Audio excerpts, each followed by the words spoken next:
আসসালামু আলাইকুম রহমতুল্লাহ বরকাতু। Hello guys, আমরা আজকে ডিম ভাজি করব। আমরা আলু সিদ্ধ করে নিছি আগে, মানে পাতলা পাতলা করে কাইটা সিদ্ধ করে নিছি। ডিমগুলা ভাঙ্গা প্লেটে নিয়ে নিছি। মশলা নিতে সিম্পল মশলা বানাবো, ঠিক আছে, উপকরণ দিয়ে। যে আপনারা দেখতে থাকেন, ভালো লাগলে শেয়ার লাইক দিবেন। আমরা সর্বপ্রথম কড়াই বসা দিলাম। কড়াই গরম হয়ে গেছে গা, আমরা তেল দিয়ে দিলাম।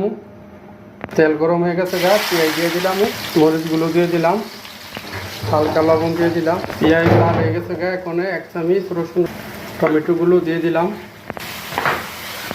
হালকা ডাল ছিল, আমরা ডালগুলো দিয়ে দিলাম। এই যে কত সুন্দর একটা কালার।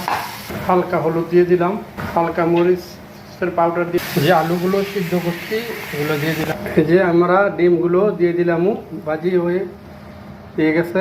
এই যে আমরা ডিমগুলো দিয়ে দিলাম। এই যে কত সুন্দর একটা কালার হয়েছে, দেখছেন? এই যে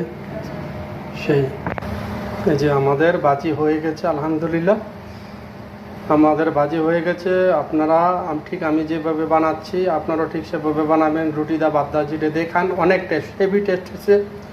আমরা ট্রাই করছি, আলহামদুলিল্লাহ। এখন আপনারাও ইনশাল্লাহ বানাবেন, আমার মতন দেখবেন। রুটি দেখান, ভাত দেখান, হেভি টেস্ট হবে।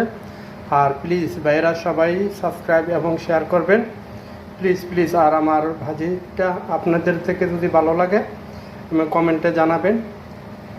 আসসালামু আলাইকুম রহমতুল্লাহি বারকাতুহু।